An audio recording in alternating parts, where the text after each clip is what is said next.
Urban areas have recently had to face unexpected floods triggered by localized torrential rain, also known as guerrilla downpours. A system has been developed which can predict downpours about 30 minutes in advance and issue immediate warnings. It's supported by multi-parameter phased array weather radar.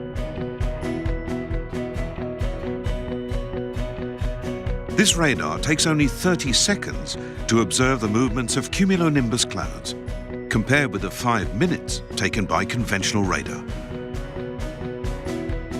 As a result, it forecasts the risk of heavy rain or tornadoes with great accuracy. The forecast data can be checked on an individual smartphone in real time.